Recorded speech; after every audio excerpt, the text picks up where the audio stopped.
Hello everyone, welcome back to my channel. Hello professor का next episode लेकर आई हूँ। प्लीज़ चैनल को सब्सक्राइब करना, लाइक करना एंड कमेंट करके बताना ये एफएफ कैसा लग रहा है आप सबको। तो पिछले एपिसोड में हमने देखा था जहाँ पर विंग और वांगजी के सामने मैरिज प्रपोजल रखा गया था। वांगजी ने अपने अंकल के बातों को एक्सेप्ट कर लिया था, लेकिन विंग उसने एकदम ही इनकार कर दिया था सबके सामने। अब हम आगे देखते हैं जहाँ पर कांग्सी सरन विंग को मनाने की कोशिश कर रहे थे। वो विंग के करीब आके बैठे। विंग ने अपनी मॉम की तरफ देखा और बोला, मॉम प्लीज़, आप मुझे मना नहीं सकते।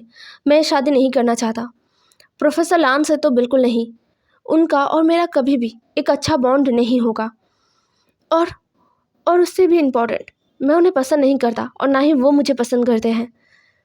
तो फिर इसका क्या ही मायने रह जाएगा। आप मुझे फोर्स नहीं कर सकते मॉम, प्लीज़।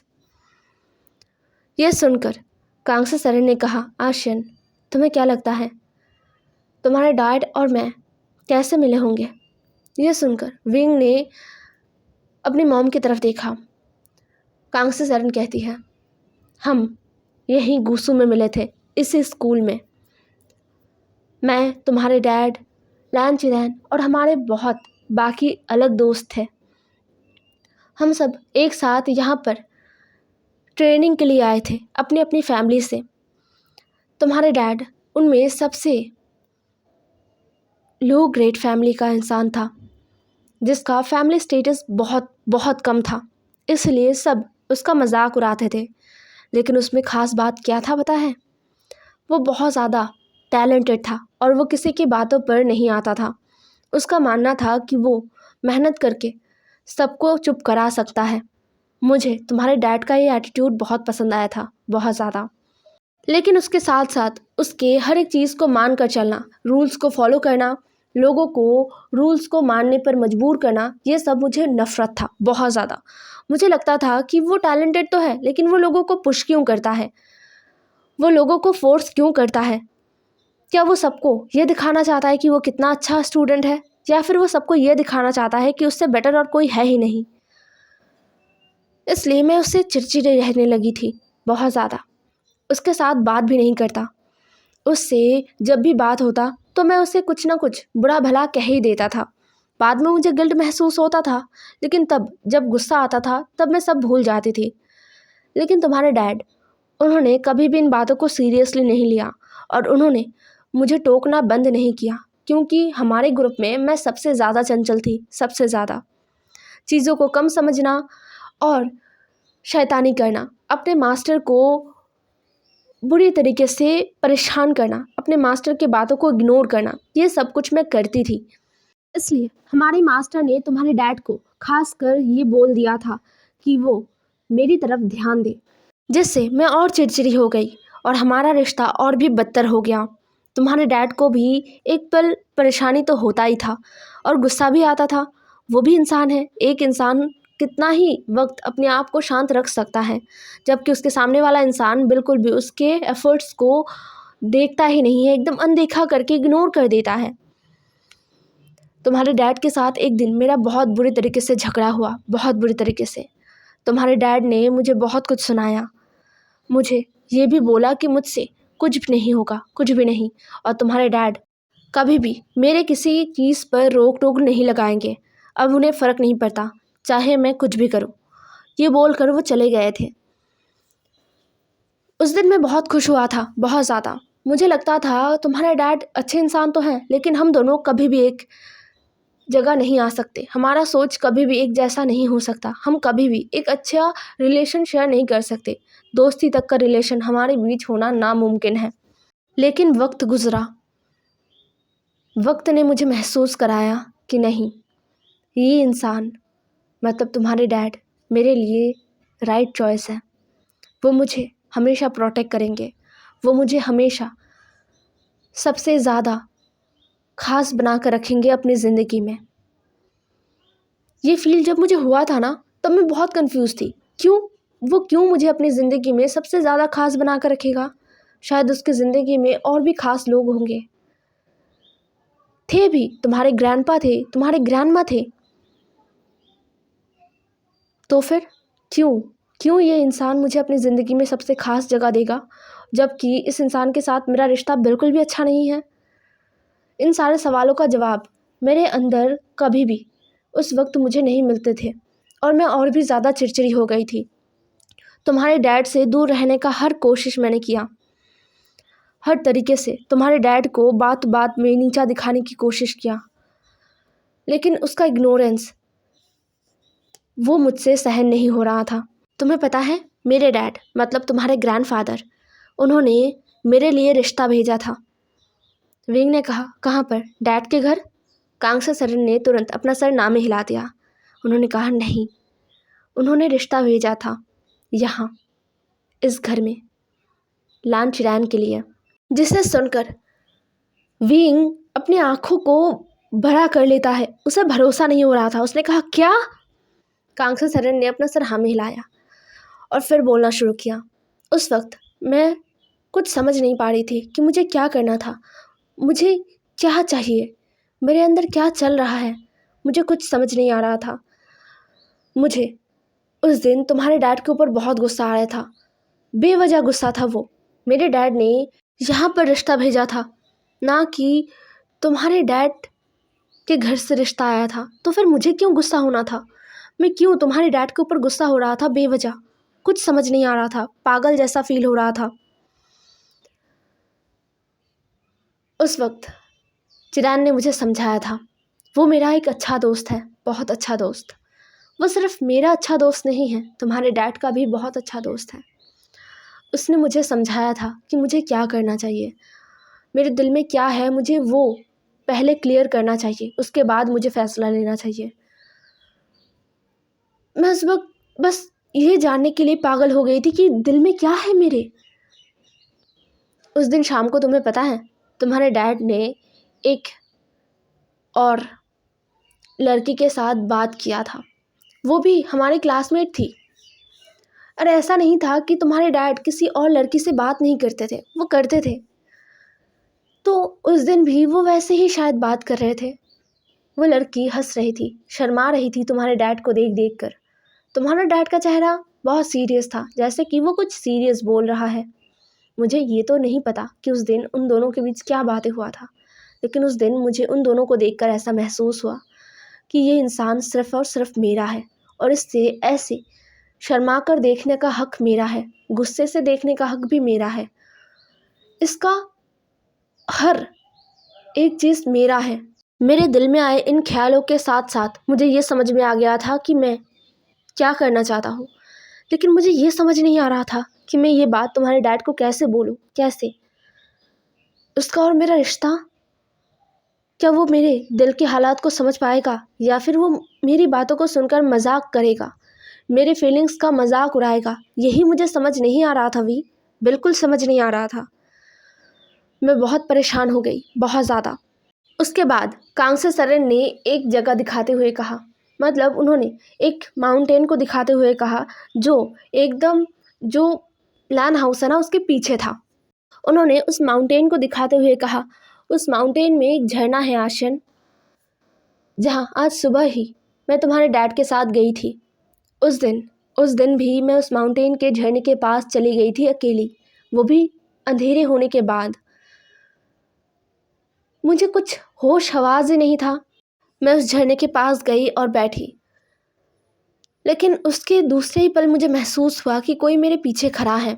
मैं डर गई। मैंने पीछे देखा तो तुम्हारे डैड थे। उसे देखकर भी मैं चौंक ही गई थी, लेकिन अपने आप को मैंने शांत किया और अपने आप को ना झुकाने का फ़ैसला लिया और कहा, तुम यहाँ पर क्या कर रहे हो?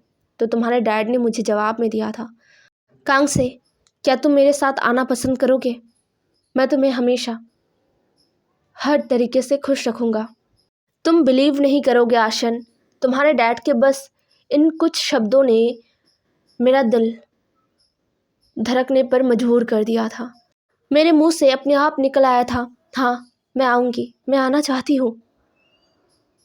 और तुम्हारे डैड का वो बढ़ाया हुआ हाथ जो अंधेरे में मैं साफ साफ देख पा रहा था, मैंने तुरंत उस हाथ को थामा था और आज तक उस हाथ को मैंने नहीं छोड़ा है और मैं मरते दम तक उस हाथ को नहीं छोड़ना चाहता।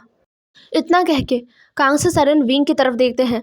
विंग जो अभी भी चुप था उसने चुपचाप अपनी मॉम की तरफ देखा। कांग्से सरन ने विंग के सर पर हाथ रखा और बोला, तुम्हारे डैड बहुत मुश्किलों से बहुत मेहनत करके इस जगह पर पहुँचे हैं। ये सब कुछ उन्हें विरासत में नहीं मिला है वी, ये सब कुछ उन्होंने खुद अपने दम पर खड़ा किया है।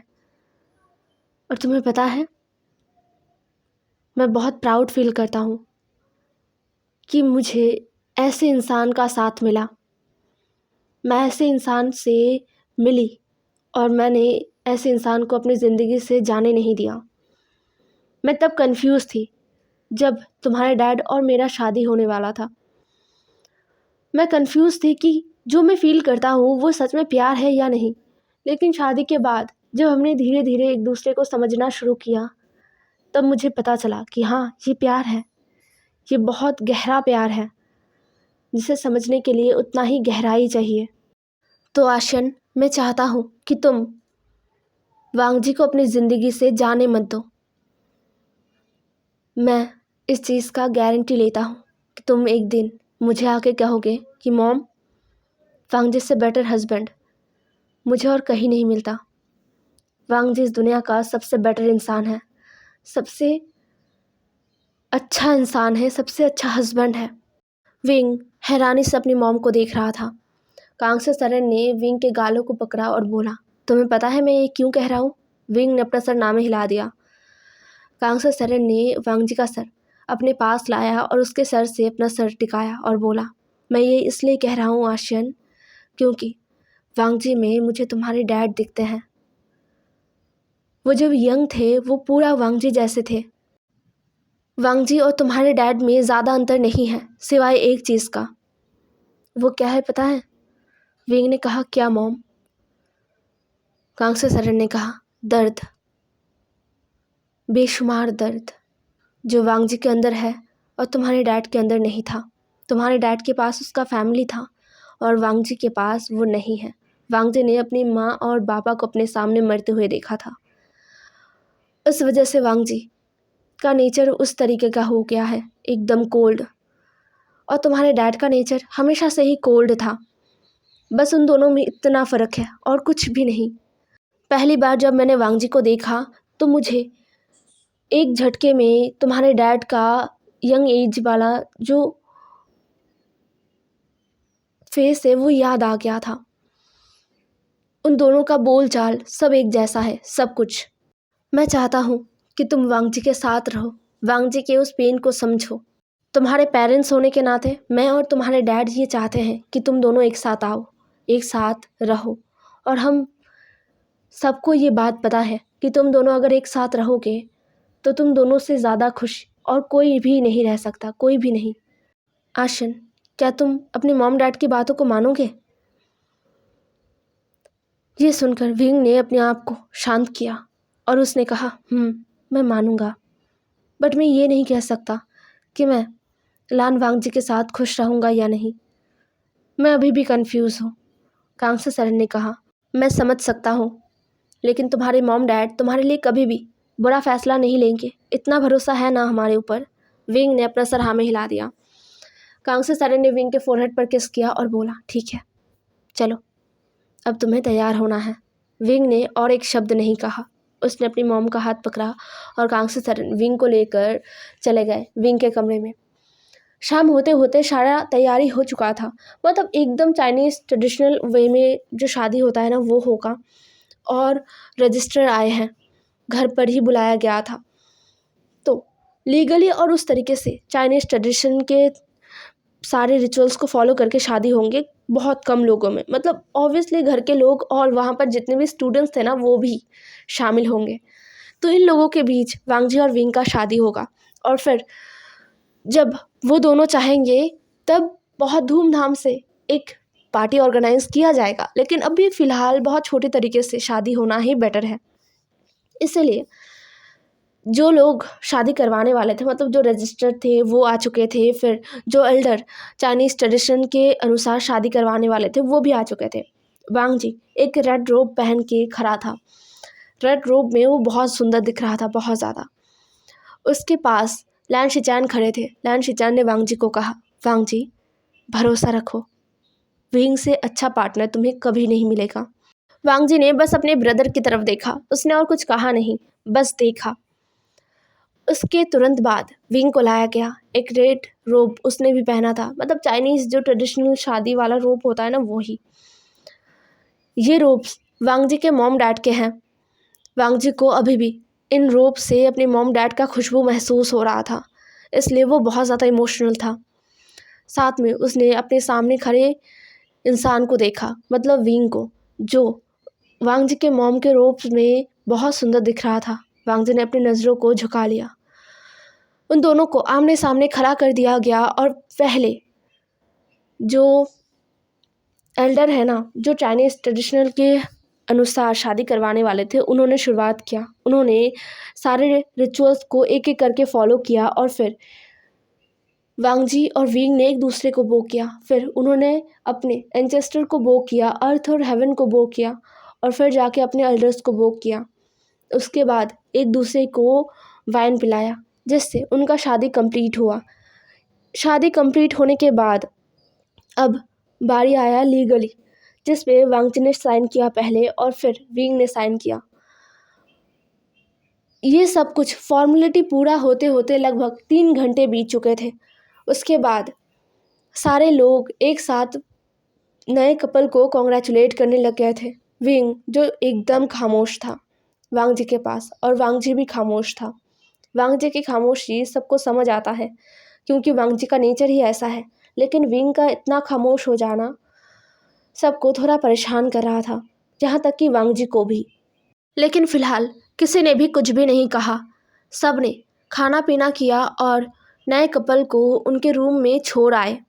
लैन शिचैन और कांगसे सरन गए थे उन दोनों के साथ। कांगसे सरन पूरे रास्ते विंग को देख रही थी। विंग एकदम शांत पड़ चुका था, एकदम शांत। उन्हें डर लग रहा था। आज से पहले उन्होंने अपने बच्चे को इतना शांत कभी नहीं देखा। क्या उन्होंने गलत कुछ कर दिया? नहीं नहीं, उन्होंने जो किया सही किया। विंग के लिए यही सही है।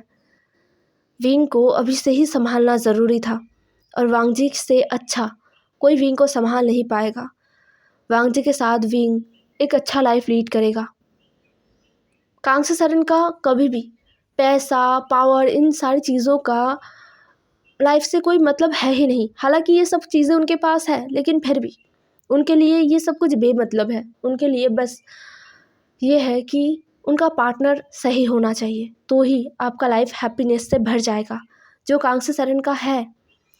तो विंग के लिए भी वो एक सही पार्टनर ढूंढ रहे थे, और वांग जी से सही और कोई हो ही नहीं सकता, कोई नहीं हो सकता उनके नज़र में। तो उन्होंने खुद को समझाया कि नहीं कांगसे, चिंता मत करो, तुमने जो किया अपने बच्चे के लिए वो सही है, चिंता मत करो। विंग समझ जाएगा, वो बच्चा है, अभी शायद थोड़ा गुस्से में है, या फिर वो अभी शॉक्ड में है, वो धीरे धीरे चीज़ों को एक्सेप्ट कर लेगा। कांगसे, चिंता मत करो तुम। फिर लैन शिचैन और कांगसे सरन वांग जी के कमरे में विंग और वांग जी को छोड़ते हैं, और वहाँ से उन दोनों को गुड नाइट कह के निकल आते हैं। लैन शिचैन भी परेशान थे। उन्होंने भी रास्ते में वांग जी को समझाया था कि वांग जी, बस एक दूसरे का साथ कभी मत छोड़ना। एक दूसरे को समझने की कोशिश करना, देखना तुम्हारा रिश्ता एक दूसरे के साथ बहुत अच्छा बन जाएगा, बहुत अच्छा। पूरे रास्ते वांग जी ने भी अपने ब्रदर की बातों को बस सुना, कोई जवाब नहीं दिया था। खैर, कांगसे सरन और लैन शिचैन ने एक दूसरे की तरफ देखा और गहरा सा ब्रेथ लिया। फिर वो दोनों वहाँ से निकल आए। अब उस कमरे में बस विंग था और वांग जी, इन दोनों के अलावा और कोई भी नहीं था। वांग जी ने अपने अपर रोब्स को खोला और जाके बेड पर चुपचाप बैठ गया। विंग वो अपने रोब्स को बस हिलाए जा रहा था, जैसे छोटे बच्चे जो बहुत गहरी सोच में डूबे होते हैं तो अपने कपड़ों को लेकर कैसे खेलते हैं, वैसे ही वांग जी ने अपने गले साफ करने का नाटक किया और कहा, वी, क्या हम बात कर सकते हैं?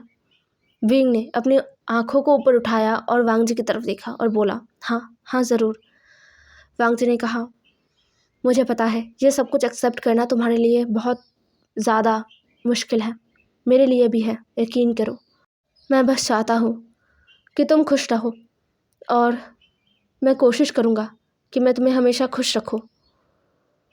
मेरे पास तुम्हारे डैड जैसा पैसा नहीं है वी, लेकिन मैं फिर भी कोशिश करूँगा, वांग जी ने इतना कहा। वो अभी से अपनी रिस्पॉन्सिबिलिटी के बारे में सोच रहा था। विंग ने वांग जी की बातों को सुना और उसने अपनी माँ के बातों को याद किया। हाँ, फिर उसने गहरा सा ब्रेथ लिया और बोला, थैंक यू, मैं थक चुका हूँ, मुझे सोना है। वांग जी ने कहा, ज़रूर।